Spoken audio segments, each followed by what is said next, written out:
नमस्कार दोस्तों, मैं राहुल आज आप सभी लोगों का इस वीडियो में स्वागत करता हूँ, इस चैनल पे स्वागत करता हूँ। दरअसल ये एक सीरीज़ होने वाली है जिसमें हर हफ्ते मैं आपसे बात करूँगा एक वीडियो के माध्यम से, और बिज़नेस और स्टार्टअप से जितनी भी रिलेटेड न्यूज़ होंगी मैं आपके साथ शेयर करूँगा। जो भी बड़ी न्यूज़ होंगी वो आपको इस वीडियो के माध्यम से मिलती रहेंगी, सीरीज़ के माध्यम से मिलती रहेंगी। तो मैं आप लोगों से रिक्वेस्ट करूँगा कि इस चैनल को सब्सक्राइब कर दें ताकि जो भी वीडियो आए आप मिस ना करें उसे और अपडेट रहें।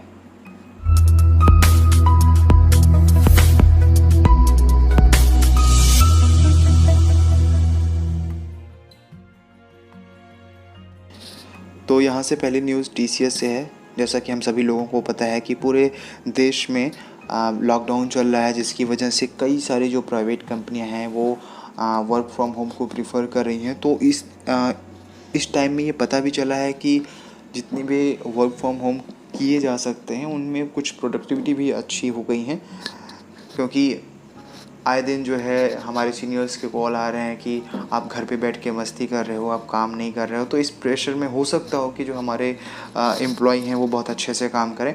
तो यही चीज़ को देखते हुए 75% अपने एम्प्लॉय को TCS चाहती है कि वो अपने एम्प्लॉय को वर्क फ्रॉम होम की सुविधा देंगे, जिससे उनकी प्रोडक्टिविटी भी थोड़ी बढ़ेगी और ऑपरेटिंग कॉस्ट जो भी होती है, आप ऑपरेटिंग कॉस्ट के बारे में थोड़ा सा यहाँ चर्चा कर लेते हैं कि कंपनी की चलाने में जो भी खर्चे आते हैं, ठीक है, जैसे बिल्डिंग की कॉस्ट हो गई और मटेरियल की कॉस्ट हो गई, इलेक्ट्रिसिटी बिल हो गया, ये सारे जो कॉस्ट आते हैं ऑपरेटिंग कॉस्ट में आते हैं। तो कहीं ना कहीं अगर वर्क फ्रॉम होम की सुविधा वो लोग देंगे तो ये सारे कॉस्ट कम हो जाएंगे और हम अपने प्रॉफिट को भी जो है मेंटेन कर सकते हैं, ज़्यादा कर सकते हैं। दूसरी न्यूज़ जो है वाशिंगटन से। जितने भी वहाँ के H1 वीज़ा होल्डर हैं और ग्रीन कार्ड एप्लीकेंट हैं उन लोगों को 60 डेज़ का ग्रेस पीरियड दिया गया है, ताकि जो भी डॉक्यूमेंट्स हैं वो आप आराम से सबमिट कर सको और घबराने की कोई ज़रूरत ना हो। तो ये बहुत ही अच्छी न्यूज़ है। जो भी लोग वहाँ पे रह रहे हैं H1 visa holders and green card applicants, जो ये ग्रेस पीरियड दिया गया है।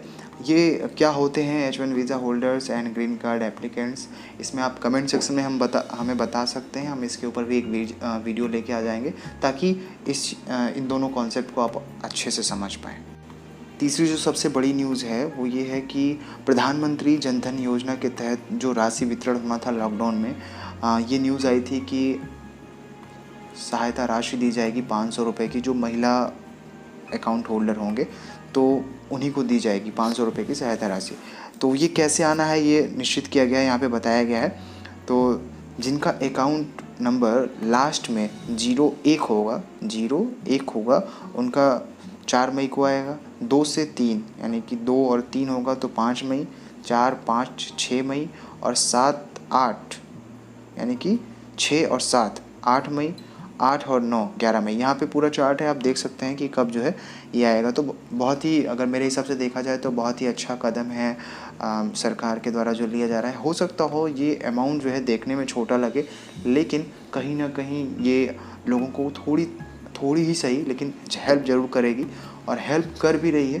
तो देखा जाए तो ये बहुत ही अच्छा है जो छोटा सा कदम उठाया गया है सरकार की तरफ से। और चौथी खबर के साथ हम आगे बढ़ेंगे। जो हमारे देश के सबसे अमीर आदमी हैं मुकेश अंबानी जी, उन्होंने बताया था कि इनकी कंपनी पे करीब 1.61 लाख करोड़ रुपए का जो है डेट है रिलायंस इंडस्ट्रीज़ पे, क्योंकि उधर टाइम में ऑयल के प्राइसेस में बहुत ज़्यादा फॉल डाउन आ गया था। आपने न्यूज़ वगैरह में भी देखा होगा। तो उसके बाद से रिलायंस और फेसबुक की डील हुई थी करीब 43,000 करोड़ रुपए की, ठीक है। यहाँ पे आप डेटा देख सकते हैं, 43,547 करोड़ रुपए की डील हुई थी। कहीं ना कहीं इन्होंने कहा था कि 2020 के लास्ट तक और 2021 के अप्रैल तक हम अपने पूरे इंडस्ट्री को यानी कि रिलायंस इंडस्ट्री को डेट फ्री बनाना चाहते हैं। तो ये उस तरफ लगातार काम कर रहे हैं। और उन्होंने ये भी बताया कि कोरोना वायरस का इस पर कोई इम्पैक्ट नहीं पड़ेगा, क्योंकि सऊदी अरामको का इस पर डील होना था बीच में, ठीक है। तो कोरोना वायरस की वजह से ये थोड़ा सा पोस्टपोन हो गया, लेकिन आगे उन्होंने बताया कि ये ज़रूर होगा। और जैसे कि बता रहे हैं दिसंबर तक में ये डील हो जाएगी। तो कहीं ना कहीं ये डील होने के बाद जो डेट है और भी कम हो जाएगा, ठीक है। और इसके बाद से इसमें राइट इशू भी अभी ले आया गया है रिलायंस में। जो राइट इशू क्या होता है यहाँ पे हम थोड़ा सा क्लियर कर लेते हैं।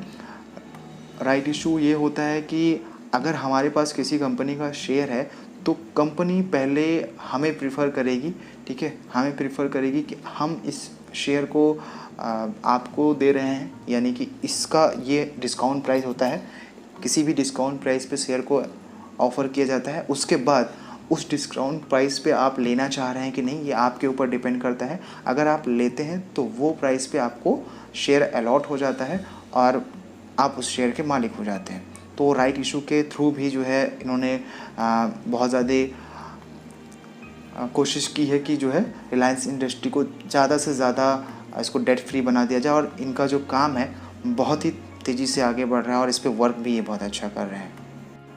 और इस न्यूज़ के बारे में तो आप सभी लोग जान रहे होंगे कि रामानंद सागर जी की जो रामायण है वो फिर से रीब्रॉडकास्ट हुई है, जिसके बाद उसने वर्ल्ड रिकॉर्ड क्रिएट किया है, यानी कि 7.7 करोड़ लोग जो है इसको देखे हैं एक साथ, मतलब इस पूरे चैनल को, इस पूरे शो को। और ये पूरा शो अगर आप देखेंगे तो गेम ऑफ थ्रोन्स और बिग बैंग थ्योरी से भी कहीं ज़्यादा है।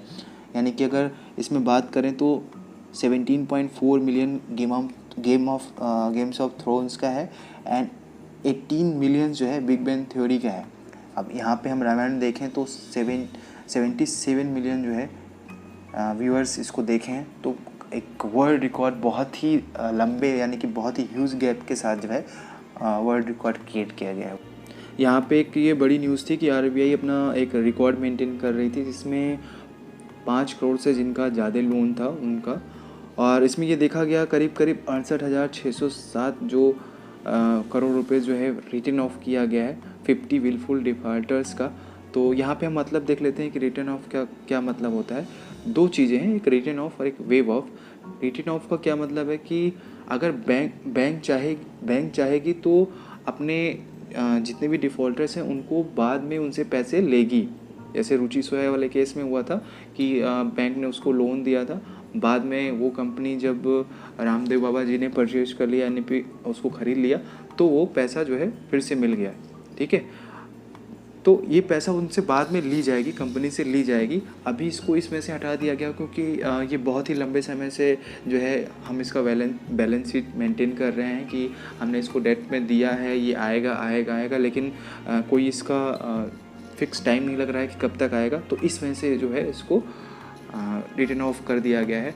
जब ये लोग आ जाएंगे तो इनसे सहूलियत से बात की जाएगी ताकि ये पैसा मिल जाए। और वेव ऑफ का क्या मतलब होता है कि जो हम किसानों का कर्ज माफ़ करते हैं तो वो वेव ऑफ कहलाता है, जहाँ पे बैंक फिर से उनसे जो है इस पैसे को, इस कर्ज को ले नहीं सकती है या फिर इसके लिए कोशिश नहीं कर सकती है। रिटर्न ऑफ में क्या है कि वो कोशिश ज़रूर करेगी कि वो पैसा इनके पास आ जाए, क्योंकि अगर आ जाएगी तो जाहिर सी बात है उससे बैंक को ही फ़ायदा होगा, राइट। ऑटो इंडस्ट्री के सेक्टर में प्रॉब्लम तो पहले से ही थी, क्योंकि बहुत सारी जो है ऑटो इंडस्ट्री बहुत टाइम से अच्छे से चल नहीं रही थी, उसके शेयर्स परफॉर्म नहीं कर रहे थे। उसके बाद से ये लॉकडाउन मतलब इन पे भारी ही पड़ गया, ऐसा कह सकते हैं। क्योंकि अगर यहाँ पे देखें तो मारुति सुजुकी जो है अपना अप्रैल में इनका 0 सेल्स हुआ है, यानी कि एक भी बिक्री नहीं हुई है, यानी किसी भी तरह से। क्योंकि 22 मार्च यानी कि 23 मार्च से इनका लॉकडाउन हो गया था, तो जितने भी ऑपरेशंस थे वो भी क्लोज़ हो गए थे, बंद हो गए थे। तो अप्रैल में इनका कोई सेल नहीं हुआ है, ठीक है। तो ये कहीं ना कहीं बहुत ज़्यादा इस पे भारी हो गया है। और देख सकते हैं कि लॉकडाउन के बाद ये इंडस्ट्री कैसे शुरू होती है। और जो फिनेंस मिनिस्टर हैं हमारे इस पे वर्क भी कर रहे हैं ताकि जो है हम इसको दे के इस इंडस्ट्री को सही करें। हो सकता हो कि लॉकडाउन के बाद जो है कहीं ना कहीं ऑटो इंडस्ट्री एक अच्छी तरह से हो सकता हो ऊपर आ जाए, क्योंकि लोग पब्लिक ट्रांसपोर्ट में सफ़र नहीं करेंगे या फिर इस तरह से सोचेंगे कि हमारे पास एक जो है होनी चाहिए ताकि किसी की तबीयत वगैरह ख़राब हो जाए तो हम आसानी से जो है अपने खुद के गाड़ी से पहुंच सके।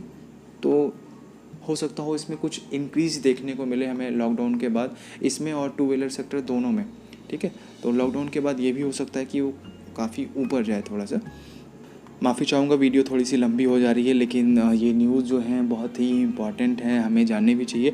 और इसके बाद आ रहा है ये सिलिकॉन वैली से, क्योंकि लॉकडाउन वहाँ भी है, पूरे वर्ल्ड वाइड ये है। तो वहाँ पे भी लॉकडाउन है। तो दो इंडस्ट्री के जो महारथी हैं मार्क जुकरबर्ग और हमारे एलन मस्क जी, तो कहीं ना कहीं इन दोनों का जो है विचार इस पे लॉकडाउन पे वो है, और बहुत ही इनका कमेंट बहुत ज़्यादा वायरल भी होता है एलन मस्क जी का, किसी भी तरह से वो बोल देते हैं, ठीक है। तो इसी पे इन्होंने व्यू अपना रखा था, जहाँ पे मार्क जुकरबर्ग जी ने कहा कि लॉकडाउन करके जो सरकार ने लॉकडाउन किया है बहुत ही अच्छा है, क्योंकि उसके बाद से कोरोना वायरस के जो पेशेंट्स हैं बहुत ही कम हो गए हैं, और कहीं ना कहीं ये हमें जल्दी से रिकवर होने के लिए कहे होगा। और वहीं पे एलन मस्क जी ने कहा कि नहीं, ये बिल्कुल गलत है, this is not the democratic, this is the not the freedom, give people back their goddamn freedom, Musk said. तो उन्होंने बताया कि लोगों को उनके ऊपर छोड़ देना चाहिए, ये उनको घर में रहने देना चाहिए, ये उनकी फ्रीडम नहीं है, और उनको उनके ऊपर छोड़ दो। अगर उनको लगता है कि उन्हें घर में रहना चाहिए वो रहेंगे, अदरवाइज़ उनको काम करना होगा तो वो काम करेंगे। तो ये थोड़ा सा एक ट्विटर वार था जो कहा गया था। इसके बाद से एलन मस्क जी ने कहा कि मैं अपने जो है जो भी हैं उसको सेल कर रहा हूँ। तो उसके बाद से करीब करीब इनका टेस्ला कंपनी का जो शेयर है करीब करीब 12% तक नीचे आ गया था, देखने को मिलेगा।